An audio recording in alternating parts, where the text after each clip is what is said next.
જે ખાસ કરીને વાત કરીએ તો રાજકોટ મહાનગરના શહેરી વિસ્તાર ઉપરાંત જિલ્લામાં સૌરાષ્ટ્ર અને કચ્છના અમુક વિસ્તારો જે છે એ જિલ્લાઓમાં હીટવેવની આગાહી છે એ પ્રસિદ્ધ કરવામાં આવી હતી. તાપમાનનો પારો જે છે એ 42 ડિગ્રી સુધી પહોંચવાની શક્યતા છે એ પીક અવર્સમાં નોંધાયેલી છે.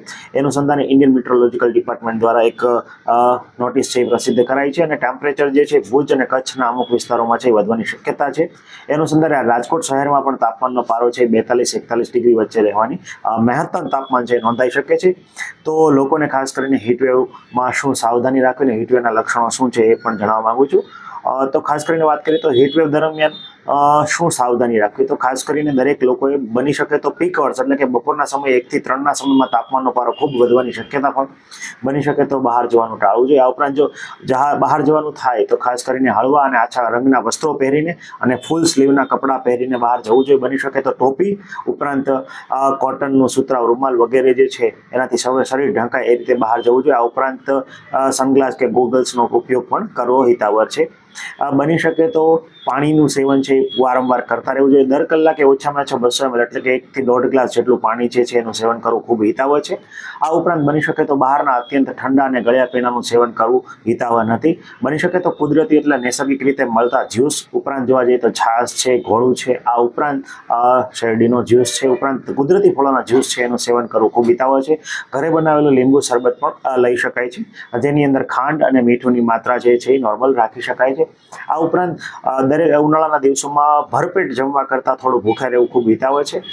બની શકે તો અત્યંત ઠંડા એટલે કે એસીવાળી રૂમમાંથી બહાર અને બહારથી સીધા એસીવાળી રૂમમાં જાઓ ત્યારે શરીરનું ટેમ્પરેચર જે છે મેન્ટેન ના થઈ શકવાને કારણે ઘણી વખત હીટ સિન્કોપ આવવાની શક્યતા પણ ઘણી વખત નોંધાયેલી છે. તો ખાસ કરીને તમારા શરીરને અત્યંત ઠંડીથી અત્યંત ગરમ કે અત્યંત ગરમથી અત્યંત ઠંડા વિસ્તારમાં જવાનું ટાળવું જોઈએ. આ ઉપરાંત બની શકે તો કોઈને લાંબા ગાળાની બીમારી હોય, દાખલા તરીકે કોઈને કિમોથેરાપી, કેન્સર, HIV, એઇડ્સ ઉપરાંત ઇમ્યુનો કોમ્પ્રોમાઇઝ હોય, સગર્ભા બહેનો હોય, ધાત્રી બહેનો હોય, બાળકો હોય, એમણે બપોરના સમયે ખાસ કરીને બહાર જવાનું ટાળવું જોઈએ. ઉપરાંત જે કન્સ્ટ્રક્શન સાઇટ અને જે લેબર વર્ક કરી રહ્યા છે એ લેબરર્સે ખાસ છે તકેદારીના ભાગરૂપે બપોરના સમયે તડકાનો ડાયરેક્ટ એક્સપોઝર ના આવે તે રીતે કામ કરવું જોઈએ અને બની શકે તો વારંવાર જે છે પાણીની માત્રા તેમણે વધારે હાઇડ્રેશન માટે લેવી જોઈએ.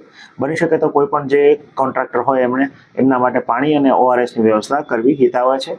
આ ઉપરાંત જોવા જઈએ તો ખાસ કરીને અત્યારે હીટ સ્ટ્રોકના લક્ષણો શું છે, તો કોઈ પણ વ્યક્તિ જે છે તડકામાં બહાર હોય અને ચક્કર આવવા, માથામાં દુખાવો થવો, અત્યંત માથું ફાટવું, ઉપરાંત શરીરમાં તાવ ફીલ થવો એટલે કે શરીર ગરમ લાગવું, ઉપરાંત ઘણી વખત સ્નાયુના કળતર અને દુખાવો થવો, ક્રેમ્પ્સ મારવા, ઘણી વખત અત્યંત પરસેવો વળીને શરીર ઠંડુ પડી જવું, આવા કોઈ પણ લક્ષણો જણાય. આ ઉપરાંત ઘણી વખત શ્વાસમાં લેવામાં તકલીફ થવી, ઉલટી ઉપકા થવા અને ચક્કર આવવા જેવા પણ લક્ષણો, ઘણી વખત વ્યક્તિ બેભાન થઈને પડી જવા એવા લક્ષણો પણ જણાતા હોય છે. તો આ તમામ લક્ષણો છે હીટ રિલેટેડ ઇલનેસના કહી શકાય અને આવા કોઈ પણ લક્ષણો જણાય તો તાત્કાલિક છે નજીકના આરોગ્ય કેન્દ્ર કે દવાખાનાનો સંપર્ક કરવો જોઈએ, જેથી આપણે હીટ વેવને કારણે કોઈ પણ જે મોર્ટાલિટી છે એને અટકાવી શકીએ.